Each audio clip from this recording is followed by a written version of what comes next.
السلام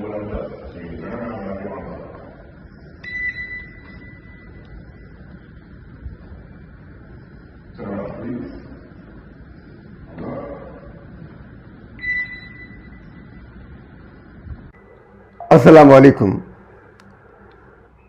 پاک وطن ٹی وی نیو یارک کے لیے وجیح احمد صدیقی کراچی سے حاضر ہے. اس ویڈیو میں جو صاحب نظر آ رہے ہیں یہ کوئی اور نہیں، پاکستان کے مرکزی bank state bank of Pakistan کے گورنر جمیل احمد ہیں. یہ تلاشی لی جا رہی ہے اور ان کے جیب میں کوئی میٹل ہے، میٹلک چیز ہے جس کی آواز آ رہی ہے، اور اس ویڈیو کو بار بار دہرایا جا رہا ہے. یہ ٹویٹر یا ایکس کے اوپر جلیل آفریدی نامی ایک شخص نے وائرل کی ہے. جلیل آفریدی فرنٹیئر پوسٹ کے مالک رحمت شاہ آفریدی کا بیٹا ہے. رحمت شاہ آفریدی وہی جو منشیات کی اسمگلنگ کے الزام میں 9 سال پاکستان کی جیلوں میں قید رہے اور ان پر سزائے موت لاگو کی گئی تھی، لیکن ان کو بیرونی دباؤ پر رہا کیا گیا. رحمت شاہ آفریدی جو فرنٹیئر پوسٹ کے مالک تھے، فرنٹیئر پوسٹ جو لاہور، پشاور اور اسلام آباد سے نکلتا تھا، ایک انگریزی اخبار تھا. رحمت شاہ آفریدی نے 9 سال منشیات کی اسمگلنگ کے جرم میں قید کاٹی اور انہیں سزائے موت دی گئی تھی، لیکن عالمی اداروں کے دباؤ پر انہیں رہا کیا گیا اور پھر وہ 65 سال کی عمر میں پشاور میں انتقال کر گئے. رحمت شاہ آفریدی کا انتقال 2023 میں ہوا تو ایک ایسے شخص کا بیٹا امریکہ میں بیٹھ کر اپنے اخبار کو، جو دنیا میں اس کا وجود نہیں ہے، وہ پرنٹ نہیں ہو رہا، شائع نہیں ہو رہا، صرف آن لائن کچھ چیزیں آ جاتی ہیں، اور ان کا اخبار دراصل اسلام اور پاکستان مخالف خبروں کا گڑھ تھا اور پاکستان مخالف سرگرمیاں وہاں ہوتی رہی ہیں. جس عمارت میں یہ تلاشی لی جا رہی تھی یہ ولسن سینٹر ہے. ولسن سینٹر امریکہ کا ایک تھنک ٹینک ہے. عمارت کا نام بھی ولسن سینٹر ہے اور تھنک ٹینک کا نام بھی ولسن سینٹر ہے. تو ولسن سینٹر میں جمیل احمد صاحب کسی پروگرام کے سلسلے میں گئے تھے جہاں وزیر خزانہ اورنگزیب صاحب بھی تھے. تو یہ چیز وہاں پر پیش آئی. میرا یہ خیال ہے کہ اس قسم کے واقعات عموماً ہوتے رہتے ہیں. تلاشی ایک رسمی طور پر لی جاتی ہے اور اس رسمی تلاشی کا مقصد یہ ہوتا ہے کہ سب کو قانون کے تحت برابر سمجھا جائے، لیکن سب برابر نہیں ہوتے. مہمانوں کی کچھ نہ کچھ تو عزت کی ہی جاتی ہے. صرف یہ معلوم کر لینا چاہیے تھا کہ آپ کے پاس میٹل کی کون سی چیز ہے جو آپ لے کے جا رہے ہیں. ہم ویسے تو ناقد ہیں اورنگزیب رمدے کے بھی جو وزیر خزانہ ہیں، جمیل احمد کے بھی جو اسٹیٹ بینک کے گورنر ہیں. ہمارا کہنا یہ ہے کہ یہ لوگ جو ہیں آئی ایم ایف کے غلام ہیں. آئی ایم ایف کے ہاتھوں انہوں نے اسٹیٹ بینک کو بھی بیچ دیا ہے، پاکستان کا بھی سودا کر لیا ہے، پاکستان کی معیشت کو کمزور کرنے کی بات کی ہے. یہ ساری باتیں ایک طرف، لیکن پاکستان کے ایک ادارے کے سربراہ ہونے کی حیثیت سے اس قسم کی ویڈیوز کے وائرل ہونے پر ہمیں امریکی حکام سے شکوہ ہے کہ آپ کے وہ ادارے جہاں تلاشی لی جاتی ہے وہاں سے ویڈیوز کیوں وائرل ہوتی ہیں؟ وہ خود محفوظ نہیں ہیں، یعنی وہ ادارے خود محفوظ نہیں ہے، وہ سسٹم خود محفوظ نہیں ہے، یا پھر آپ ان لوگوں کو ذلیل کرنے کے لیے ایسا کرتے ہیں. فرنٹیئر پوسٹ اب پاکستان سے شائع نہیں ہوتا اور فرنٹیئر پوسٹ کے اس آدمی جس کا نام جلیل آفریدی ہے، اپنے آپ کو فرنٹیئر پوسٹ کا مالک کہتا ہے، مینیجنگ ایڈیٹر کہتا ہے، لیکن کبھی عملی طور پر نہ رحمت شاہ آفریدی صحافی رہے اور نہ ہی یہ صحافی رہے۔ جو صحافی ان کے اخبار میں کام کرتے تھے، میں نے ان سے گفتگو کی تو انہوں نے یہ بتایا کہ ان کے والد نے بہت سارے معاملات میں مداخلت کرنا شروع کی۔ دراصل وہ منشیات کے اسمگلر ہوں یا نہ ہوں، لیکن اسمگلر ضرور تھے۔ انہوں نے دولت اسی طرح کمائی تھی کیونکہ افغانستان میں قبائلی علاقوں میں اس بات کی اجازت تھی کہ وہ افغان ٹریڈ کے ذریعے آنے والے سامان لے لیں، اسمگلنگ کر لیں، یا افغانستان سے اسمگل کر کے سامان یہاں لے آئیں۔ ہوتا یہی تھا کہ افغانستان اپنی ضرورت سے زیادہ سامان منگواتا تھا جو اسمگل ہو کر پاکستان کی مارکیٹ میں آتا تھا اور باڑے کے نام پر پورے پاکستان میں بکتا تھا۔ تو یہ اسی قسم کے تاجر تھے رحمت شاہ آفریدی۔ ینگ آدمی تھے، 1955 میں پیدا ہوئے تھے اور 16 سال کی عمر میں شادی کر لی تھی، لیکن 2023 میں ان کا انتقال بھی ہو گیا۔ جلیل آفریدی ایک بیمار آدمی ہے، اور ایک بیمار آدمی کا رویہ کیسا ہوتا ہے وہ بیماری اس کی اس میں نظر آتی ہے۔ تو یہ کہہ رہے ہیں کہ امریکہ میں کوئی وی آئی پی کلچر نہیں ہے۔ اب اس قسم کی باتیں وہ نہ کریں تو اچھا ہے، لیکن امریکہ میں وی آئی پی کلچر موجود ہے اور ہونا بھی چاہیے، بعض اوقات ضروری ہوتا ہے۔ جیسے ٹرمپ کے اوپر حملہ ہوا تھا، گولی ان کے کان کو چھوتی ہوئی گزر گئی تھی۔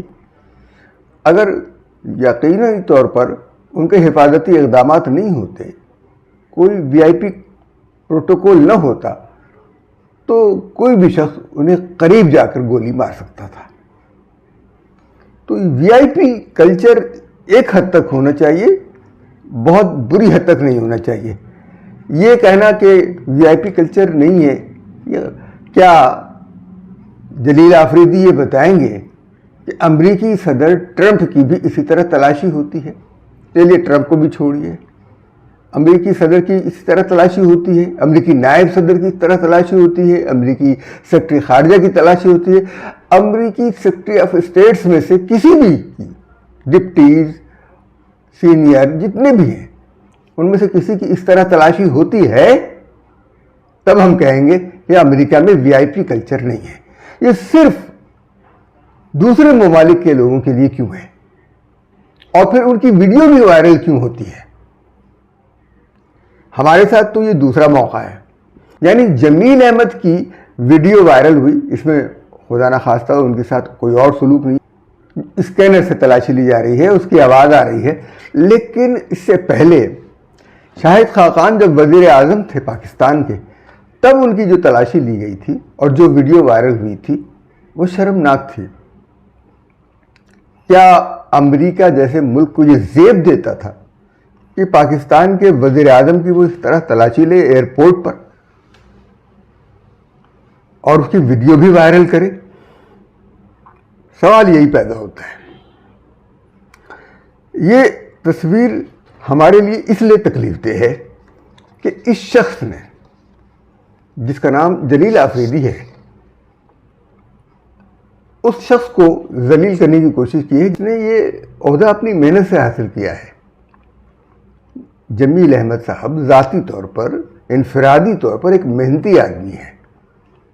وہ بہت اونچے طبقے سے نہیں تھے، اچھے خاندان سے ضرور ہیں، لیکن اونچے طبقے سے نہیں تھے۔ انہوں نے اپنی محنت سے یہ ساری منزلیں طے کی ہیں۔ اب سیکیورٹی والے جو ہیں، ان کو یہ دیکھنا ہوگا، امریکن سیکیورٹی والوں کو، کہ آپ کے ہاتھ سے لوگوں کو ذلیل کرنے کے لیے یہ ویڈیوز کیسے لیک ہوتی ہیں۔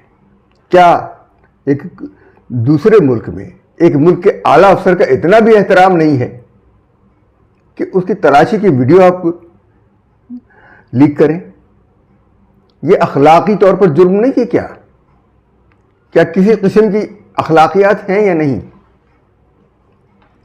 ہاں، آپ نے جو کام کیا، بہت ساری چیزیں ہیں آپ کے یہاں کام ہوتا ہے، اچھا لگتا ہے۔ دسمبر 2013 میں بھارتی خاتون سفارتکار دیوانی یا دیویانی، اس کو بھی اریاں کر کے تلاشی لی گئی تھی، اور اس پر تو خیر ایک چارج تھا، ایک الزام تھا کہ اس نے اپنی ملازمہ کے ساتھ کوئی زیادتی کی تھی، یعنی زیادتی سے مراد یہ کہ اس کو کم تنخواہ پہ رکھا تھا، تنخواہیں نہیں ادا کرتی تھی، یہ ساری چیزیں تھیں۔ لیکن یہ خبر لیک ہوئی کہ اس کو اریاں کر کے تلاشی لی گئی۔ بہرحال وہ سفارتکار تھی یا نہیں تھی، یا پروٹوکول میں تھی یا نہیں تھی، یہ بھارتی ہمیشہ یہ کرتے ہیں کہ ان کے ہاں کوئی شخص جو ہے سفارتکار ہو یا نہ ہو، لیکن اسے وہ سفارتکار ظاہر کرتے ہیں، کیونکہ جلیل آفریدی کہتے ہیں کہ ایک دماغی عارضے میں مبتلا ہیں، اور اس دماغی عارضے کا نتیجہ یہ نکلا ہے کہ وہ ایسی حرکتیں کر رہے ہیں۔ اب چونکہ وہ پاکستان نہیں آ سکتے، اس کے بارے میں امریکہ میں، نیو یارک میں، واشنگٹن میں بہت سارے لوگوں کو شکایات ہیں۔ یہ بے معنی لا یعنی سوالات کرتا ہے، دو ملکوں کے درمیان اختلافات پیدا ہو جائیں، یہ اس طرح کے سوالات کرتا ہے، یعنی پاکستان اور امریکہ کے درمیان، کہ یہ فلاں آدمی تو کرپٹ ہے، فلاں پر چارجز تھے، فلاں تھے۔ تو جلیل آفریدی صاحب، آپ کے والد پر بھی ہیروئن اور منشیات کی اسمگلنگ کے چارجز تھے، اور اتنے سنگین تھے کہ پاکستان میں کسی کو بھی ڈرگس کے معاملے میں سزائے موت نہیں دی گئی ہے، جبکہ رحمت شاہ آفریدی کو سزائے موت سنائی گئی تھی۔ تو کیا وہ الزام بھی درست ہے؟ اگر پاکستان کی عدالتوں پر آپ کو اتنا ہی اعتماد ہے، نیب پر اتنا اعتماد ہے، تو آپ بتائیے۔ اس طرح کی شکایات آپ کے بارے میں آتی رہیں۔ تو یہ معاملات اتنے ہی سنگین ہیں۔ سوال یہ نہیں ہے کہ یہ ویڈیو وائرل ہوئی یا ان کے پاس کوئی دھاتی چیز تھی، کیا وہ کوئی اسلحہ لیے ہوئے تھے؟ کوئی قلم ہوگا، کوئی میٹل کی کوئی چیز ہوگی، کوئی گفٹ ہوگا جو ان کی جیب میں ہوگا، ہو سکتا ہے کوئی اور چیز ہو، کوئی ڈائری ہو، کوئی ایسی چیز ہو جس کے اندر دھات موجود ہو۔ عموماً بعض ڈائریوں کے اندر وہ بند کرنے کے لیے میگنیٹ بھی ہوتا ہے، تو وہ بھی بول سکتا ہے۔ تو یہ چیز ایسی بات نہیں کہ جمیل احمد صاحب خدا نخواستہ کوئی ایسا ہتھیار لے کر جا رہے تھے، یہ اس نے ایک ڈرامہ رچانے کی کوشش کی ہے، اور اب یہ دنیا کا ایک معاملہ ہے۔ تو میں نے جیسے پہلے کہا کہ یہ شخص ایک ذہنی بیمار ہے، اور اتنا بیمار ہے کہ ہوائی یا فضائی سفر نہیں کر سکتا۔ جب یہ فضا کے سفر میں جاتا ہے تو اس کا دماغ سوجنے لگتا ہے، یہ اس کے قریبی ذرائع نے مجھے بتایا ہے، اور یہی وجہ ہے کہ یہ اپنے باپ کے جنازے میں باوجود خواہش کے پاکستان نہیں جا سکا۔ اس کے پاکستان جانے پر کوئی پابندی نہیں ہے، لیکن یہ پاکستان اس لیے نہیں جا سکتا۔ اب ظاہر ہے فرنٹیئر پوسٹ میں پہلے بھی ایسے مضامین شائع ہوتے تھے جو پاکستان کے مخالف ہوتے تھے، اور عموماً اسلام کے بھی مخالف ہوتے تھے۔ تو اس طرح کے لوگ وہاں پر آتے تھے جو پاکستان اور اسلام کے مخالف ہوں، وہ کام کرتے تھے۔ یہ اسی ٹریک پہ چل رہا ہے۔ اس کو بالکل بھی تجربہ نہیں ہے کہ صحافتی اصول کیا ہوتے ہیں، صحافت ہوتی کیا ہے، لیکن چونکہ یہ فرنٹیئر پوسٹ کے مالک کا بیٹا ہے، اس کو کیسے اعلیٰ جگہوں پر اقوام متحدہ میں، واشنگٹن میں جگہ مل جاتی ہے کہ جائے یہ سوال کرے۔